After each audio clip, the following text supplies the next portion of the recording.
Pois bem, meus amigos, nós falávamos aqui, volte comigo para a tela, sobre o estado de necessidade. E nós procurávamos esquadrinhar todos os elementos aqui do artigo 24. Nós dissemos que o nosso tema hoje trata das excludentes de licitude, que nós daríamos ênfase àquelas duas que são mais importantes, inclusive são as duas definidas no nosso Código Penal, o estado de necessidade no artigo 24 e a legítima defesa em seu artigo 25. Volte comigo aqui para a tela, olha só, a gente prossegue, a gente viu aí, né, o artigo 24 diz, considera-se em estado de necessidade quem pratica o fato, aí a gente dizia que é o fato típico, e o artigo 24 prossegue dizendo, para salvar de perigo atual, a gente procurou diferenciar o que seria perigo da agressão, e falamos, demos ênfase aqui à questão de que o Código Penal se refere ao perigo atual e não perigo atual ou iminente. E aí a gente prossegue na análise do artigo 24, porque ele então vai nos dizer aí que não provocou por sua vontade. Meus amigos, vejam, só pode invocar estado de necessidade quem não provocou a situação de perigo dolosamente. Quem provoca a situação de perigo dolosamente não pode invocar estado de necessidade. Então, naquele meu já conhecido exemplo dos dois náufragos e da tábua de salvação, que estão disputando ali até a morte a tábua, se aquele que vencer matando o outro for alguém que houver jogado a embarcação contra as pedras voluntariamente porque queria acabar com a própria vida e do outro passageiro da embarcação, veja que este que vence, mata o outro e pega a tábua de salvação, ele não pode invocar estado de necessidade. Se ele se coloca naquela situação de perigo voluntariamente, ele não pode invocar o estado de necessidade, de modo que se ele matar o outro, ele responde pelo crime de homicídio. Então, vejam que quem produziu a situação de perigo voluntariamente não poderá invocar estado de necessidade. É isso que se diz no artigo 24, quando diz aí que não provocou por sua vontade. Abro parêntese para dizer o seguinte, durante muito tempo houve uma grande discussão em saber se essa expressão não provocou por sua vontade realmente abrangeria apenas as situações em que o perigo foi provocado dolosamente ou se também abrangeria as situações em que o perigo foi provocado culposamente. Porque lembre que a conduta culposa também é uma conduta voluntária, também estaria abrangida por essa expressão por sua vontade. A diferença entre a conduta dolosa e a conduta culposa é que na conduta culposa você tem a vontade de praticar a conduta, mas você não tem a vontade de produzir o resultado. Veja, eu repito então, que na conduta culposa existe sim vontade, é uma conduta voluntária. O que não existe é a vontade de produzir o resultado. Então, muito se discutiu sobre isso, né? Quando o código diz assim, não provocou por sua vontade, não provocou por sua vontade o resultado, que é a situação de perigo, ou não provocou por sua vontade a conduta que acabou gerando a situação de perigo. Fecha o parênteses, né? Porque isso hoje está totalmente superado. Hoje a doutrina amplamente majoritária inclina-se para um entendimento que eu havia citado anteriormente. Ou seja, que eu havia dito, só não pode invocar estado de necessidade quem provocou a situação de perigo dolosamente. Quem produziu a situação de perigo culposamente pode sim invocar estado de necessidade. Tá? Volta comigo aqui para a tela. Que mais? Olha só. Bom, aí prosseguindo aqui, aí o código diz assim, nem podia de outro modo evitar. Isso é fundamental, meus amigos, porque se você tem como evitar a situação de perigo, você não está em estado de necessidade. Né? O sujeito que, sei lá, ele furta um pão para alimentar uma criança, quando a criança está morrendo de fome, ele furta o pão para alimentar a criança. Quando ele tinha dinheiro no bolso e podia comprar o pão para entregar a criança, isso não é estado de necessidade. A pessoa que mata o outro para pegar a tábua de salvação, tendo ao seu lado uma outra tábua de salvação, isso não é estado de necessidade.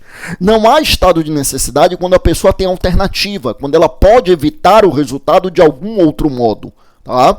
Bom, volta comigo aqui para a tela. Que mais? Aí a gente prossegue porque o código ainda diz assim, direito próprio ou alheio. Direito próprio ou alheio é o que está sendo salvo do perigo, né? Direito próprio alheio, que a doutrina vai chamar então de bem jurídico próprio alheio. Veja, próprio alheio, então existe o estado de necessidade próprio.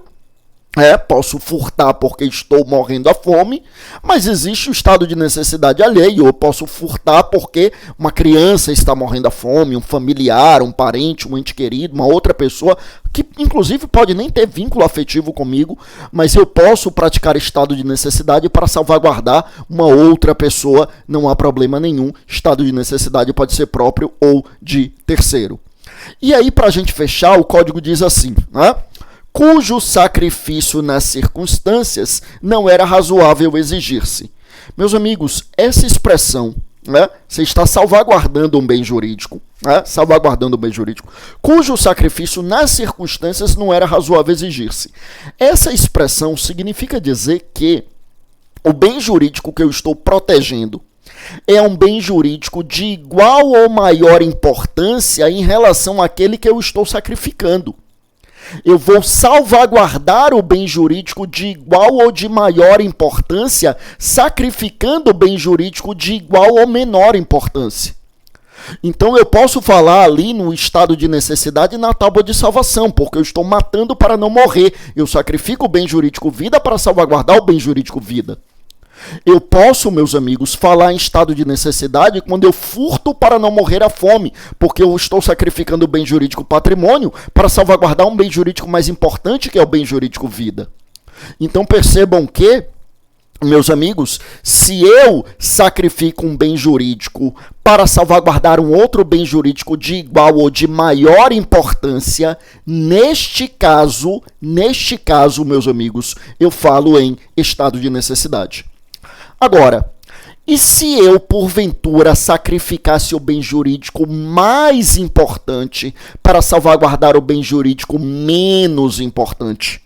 Imagine você, uma pessoa, né, quem tem animais de estimação, quem tem pets, e aí, às vezes, a pessoa que tem pet, quem não tem não vai conseguir entender isto, mas quem tem pet, às vezes, tem um vínculo afetivo tão grande ali com o seu bichinho de estimação, que considera realmente como um membro da família, e eu costumo perguntar para as pessoas, se você tivesse que optar entre a vida do seu animal de estimação e a vida de um ser humano que lhe é totalmente estranho, qual opção você faria? Veja, não me importa qual seria a opção no caso concreto, eu não vou fazer juízo de valor em relação a isso. Uma coisa é certa, meus amigos, para o nosso ordenamento jurídico, que é o que interessa aqui para nós, a vida humana é o bem jurídico mais importante. De modo que, ainda que para você, sob o aspecto subjetivo, a relação afetiva com o seu animal de estimação seja muito maior, ela pese e você opte por sacrificar a vida humana para salvaguardar a vida do seu animal de estimação, ainda que você faça essa opção, não é uma opção referendada pelo nosso ordenamento jurídico. Você está sacrificando o bem jurídico mais importante, a vida humana, para salvaguardar o bem jurídico menos importante.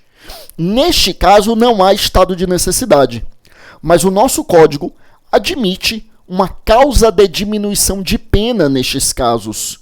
Meus amigos, essa causa de diminuição de pena ela se encontra no artigo 24, parágrafo 2º. Eu vou colocar aqui na tela, mas eu peço sua atenção para que a gente concentre esforços no momento no parágrafo 2º. Vamos pular momentaneamente a leitura do parágrafo 1º. Veja comigo aqui na tela. Parágrafo 2º. Daqui a pouco a gente volta para o primeiro parágrafo. Parágrafo 2º, ela diz assim: embora seja razoável exigir-se o sacrifício do direito ameaçado, a pena poderá ser reduzida de 1 a 2/3. Vejam, então, quando o código diz embora seja razoável exigir-se o sacrifício do direito ameaçado, o que é que o código está dizendo? Que você sacrificou o bem jurídico mais importante para salvaguardar o bem jurídico menos importante. É como nesse exemplo em que eu sacrifico a vida humana para salvaguardar a vida do meu animal de estimação. Isso é crime, isso é homicídio. Isto é homicídio.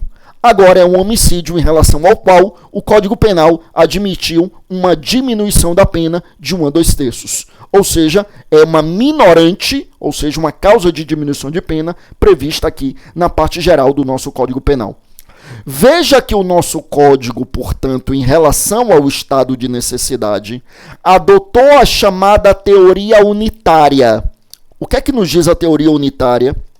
que o estado de necessidade é sempre justificante, ou seja, ele sempre exclui a ilicitude, e ele exclui a ilicitude exatamente nessa circunstância em que eu sacrifico um bem jurídico para salvaguardar um outro bem jurídico de igual ou de maior importância. Volte comigo para a tela, eu quero complementar aqui com vocês para lembrar o seguinte. O nosso CPM, o nosso Código Penal Militar, por outro lado, adotou a chamada teoria diferenciada ou diferenciadora, né? Essa teoria, ela diferencia duas hipóteses de estado de necessidade, dizendo que o estado de necessidade pode ser justificante, mas também pode ser exculpante.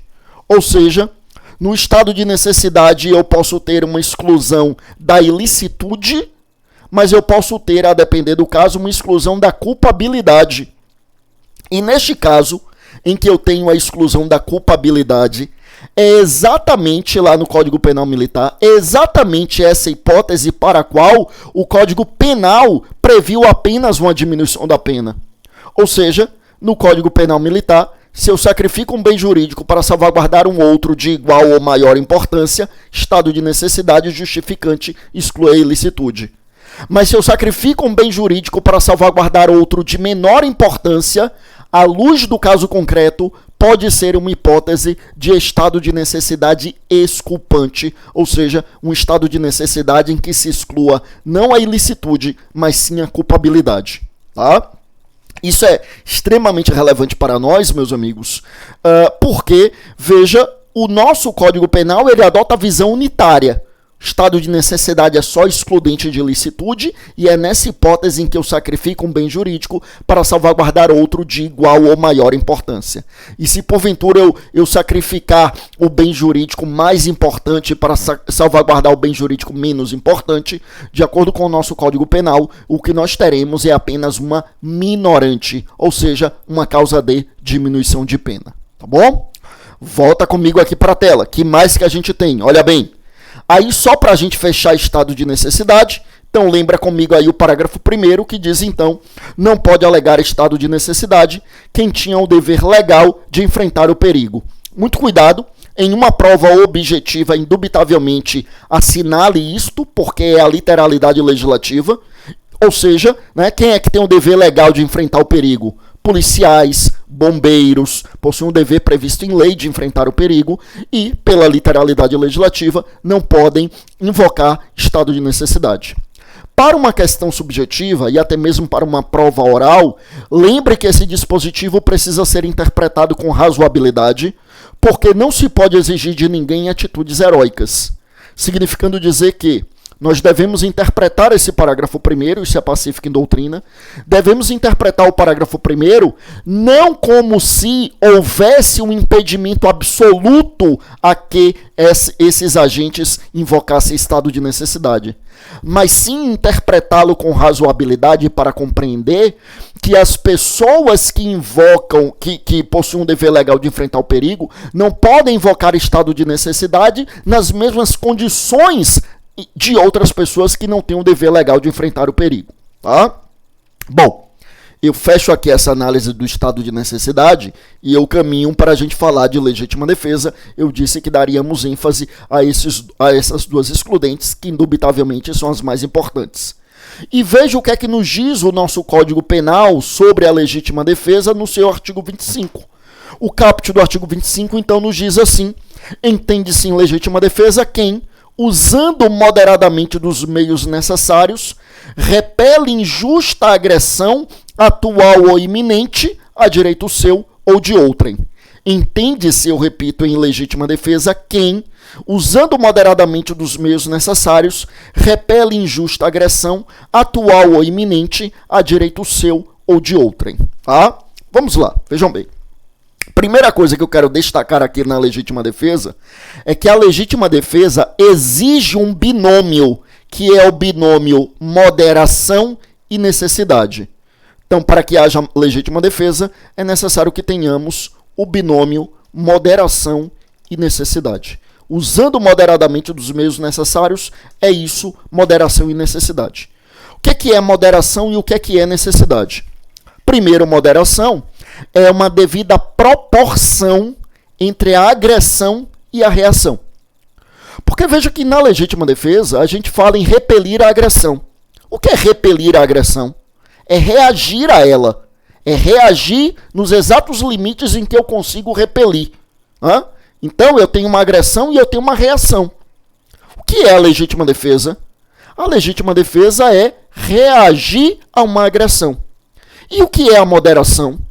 É a devida proporção entre a agressão e a reação. Então eu tenho uma agressão de lá e eu reajo de forma proporcional à agressão sofrida.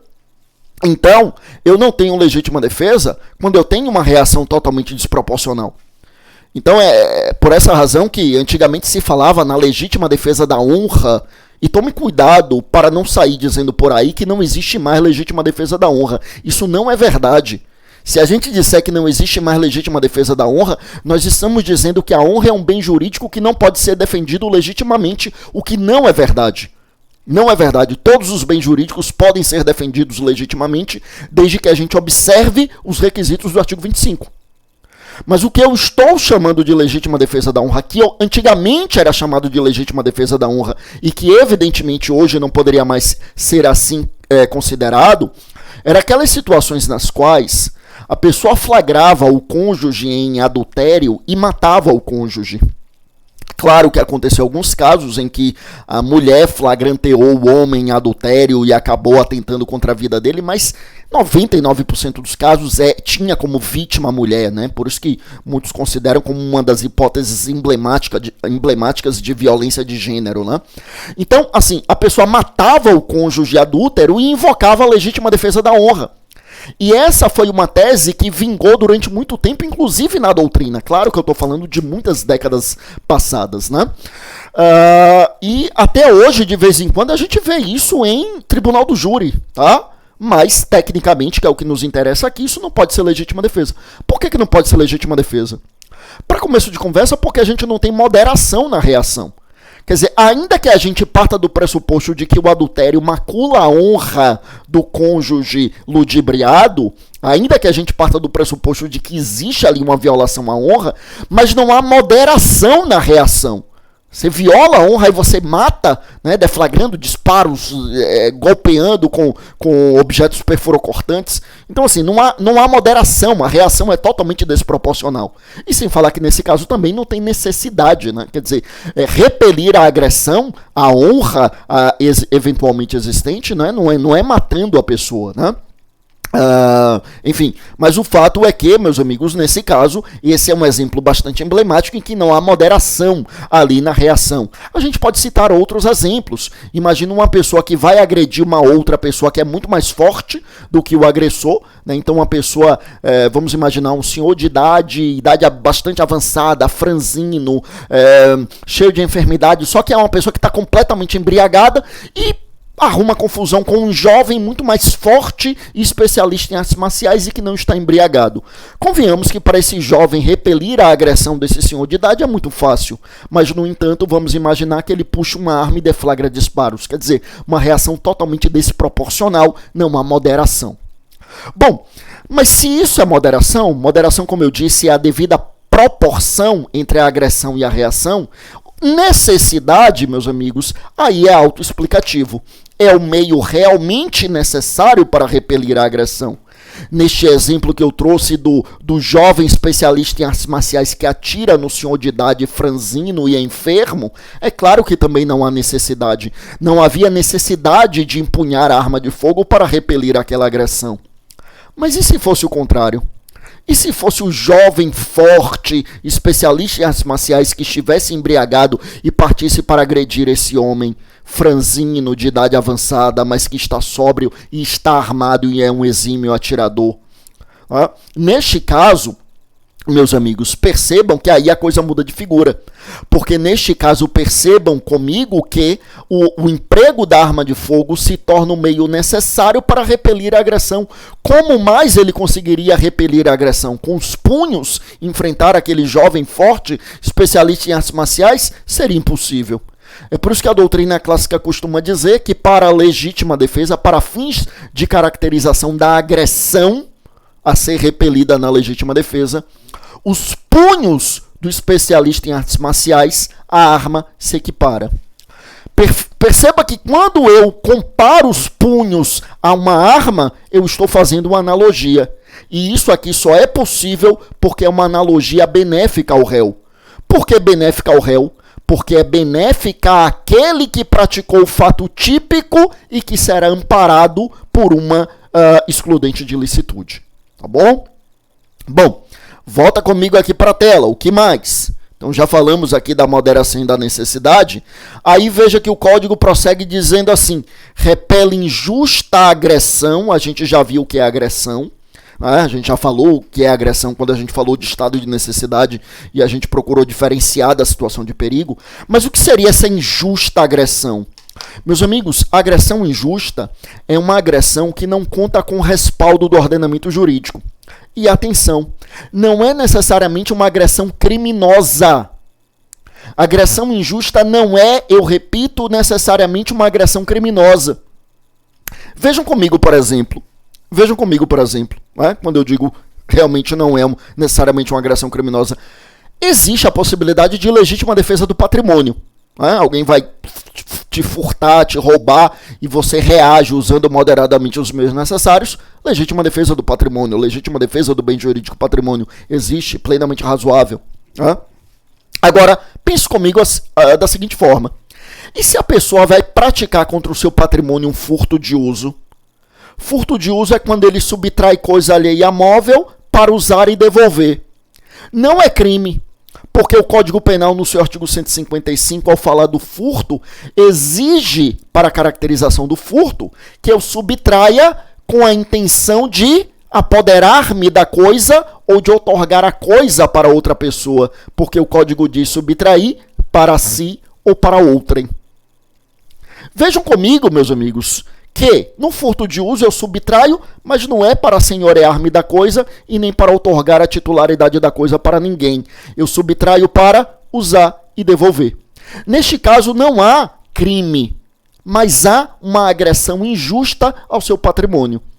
Então você pode agir em legítima defesa, claro, usando moderadamente os meios necessários, para repelir ali um furto de uso, que é uma agressão, não é uma agressão criminosa, mas é uma agressão injusta ao seu bem jurídico patrimônio. Volte comigo para a tela, meus amigos, o que mais? Aí, prosseguindo, veja que o código diz assim: há direito seu ou de outrem, ou seja, existe a legítima defesa própria e a legítima defesa de terceiro. Pode haver a legítima defesa quando você vai ser agredido, uma pessoa parte para cima de você para te bater e você repele aquela agressão, como também pode acontecer de na rua uma pessoa estar apanhando e você intervir para salvaguardar a vida daquela pessoa, a integridade física ou até mesmo a vida daquela pessoa. Legítima defesa. Tá, eu percebi que eu pulei aqui a questão da agressão atual e iminente. Deixa eu voltar aqui muito rapidamente. Agressão atual e iminente. Veja bem, a agressão atual, né, é autoexplicativa, é aquela que está ocorrendo, né, aquela, portanto, que já se iniciou e que ainda não se encerrou. Então a pessoa já está em cima de você te batendo, a pessoa já está deflagrando o disparo contra você, então ela já se iniciou e ainda não se encerrou, é a agressão atual. A agressão iminente é aquela que está prestes a ocorrer. Ela ainda não se iniciou, mas ela está prestes a ocorrer. E a partir daí, eu chego a duas conclusões. Primeira conclusão, meus amigos, não há legítima defesa de agressão,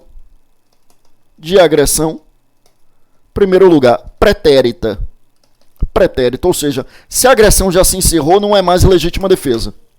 Uma pessoa me bateu, mas ela já parou de bater, se eu partir para cima dela, não é legítima defesa.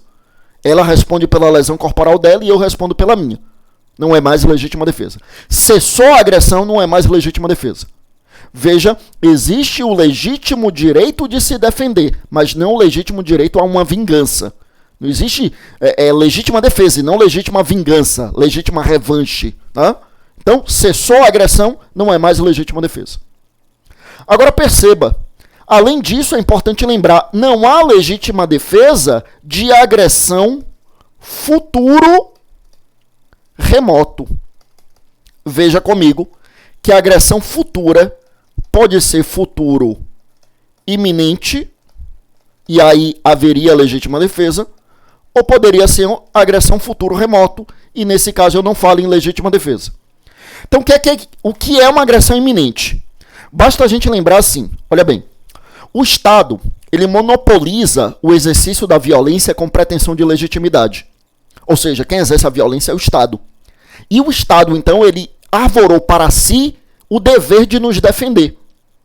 Só que como o Estado reconhece que ele não pode estar em todos os lugares ao mesmo tempo, então ele permite excepcionalmente que nós, cidadãos, venhamos a nos defender quando ele, Estado, não pode fazer isso.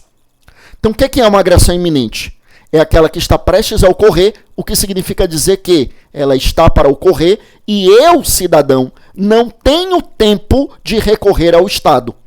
Então a pessoa já partiu para cima de mim, a pessoa já puxou a arma, eu não tenho tempo de ir à delegacia e conversar com a polícia e dizer, enfim. Como neste caso eu não tenho como recorrer ao Estado, o Estado permite que eu, cidadão, recorra à legítima defesa. Tá, mas o que seria uma agressão futuro remoto? Seria aquela agressão que ainda está distante e que, portanto, me permitiria adotar meios legais recorrendo ao Estado. Uma pessoa, por exemplo, que está em outra cidade, ela mora em outra cidade, e ela me manda uma mensagem dizendo: eu vou te matar. Isso não me permite pegar o meu carro, dirigir por horas até chegar à cidade dela, tocar na campainha, e quando ela abrir a porta eu dou um tiro e digo, ela ia me matar, eu matei primeiro, a legítima defesa. Não, isso não é legítima defesa.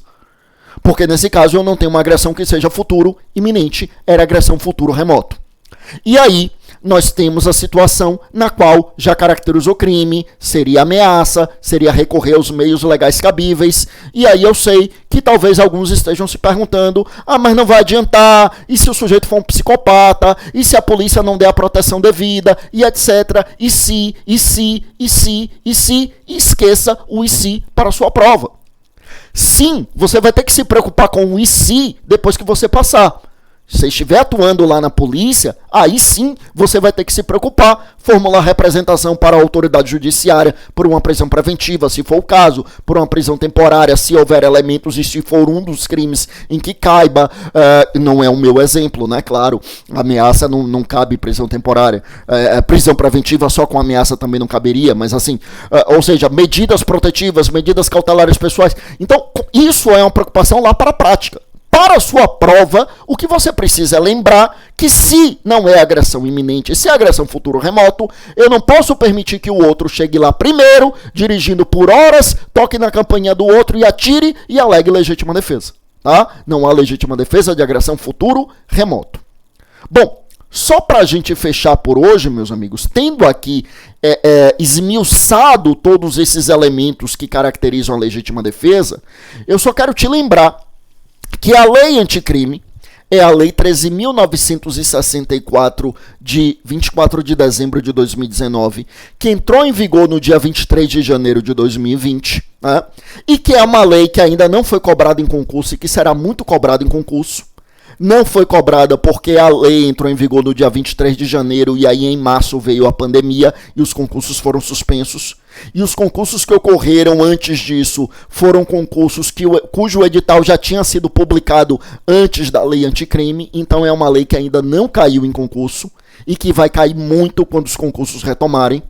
Eu quero te lembrar que na lei anticrime, a primeira mudança promovida pela lei anticrime foi acrescentar um parágrafo único a esse artigo 25, dizendo o seguinte, volte comigo aqui para a tela, diz assim: observados os requisitos previstos no caput deste artigo, considera-se também em legítima defesa o agente de segurança pública que repele a agressão ou risco de agressão à vítima mantida refém durante a prática de crimes.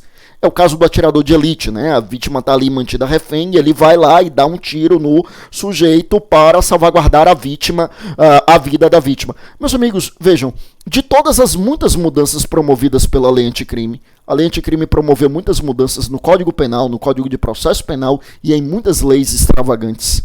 de todas as mudanças, eu costumo dizer que essa, na prática, foi a menos relevante. Por que foi a menos relevante? Porque mesmo antes da lei anticrime, veja, não havia nenhuma dúvida de que isso era legítima defesa. Não tinha nenhuma dúvida. Veja que a lei não acrescentou uma nova hipótese, né? Ela não abrandou os requisitos, não criou novos requisitos, ela disse, observados os requisitos previstos no CAPT. Ora, observados os requisitos previstos no CAPT, ou seja, moderação, necessidade, né? Observados esses requisitos, isso já era legítima defesa. É verdade que ainda havia uma parcela bem minoritária da doutrina dizendo que isso poderia ser estrito cumprimento do dever legal, mas já era pacífico que não era.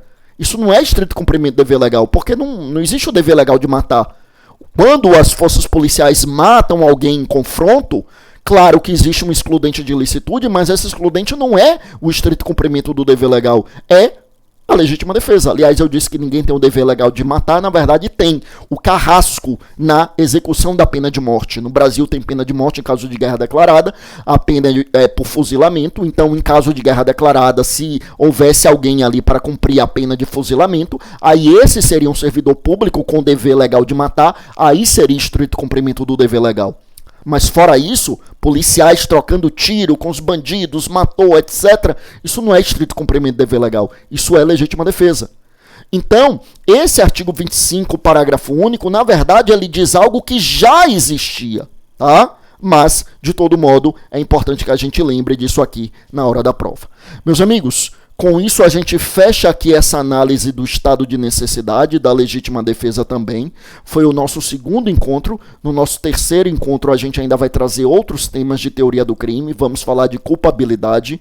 Eu quero reiterar aqui que me encontro à disposição. Vou deixar aqui na tela mais uma vez os meus canais de comunicação lá nas redes sociais. Está aí. O Instagram é @professor Fábio Roque, no YouTube Fábio Roque Araújo. No que puder ajudar, nós estamos inteiramente à disposição. A gente ainda volta com outros encontros aqui no curso Dedicação Delta. Mais uma vez foi um prazer, fiquem com Deus, até o nosso próximo encontro.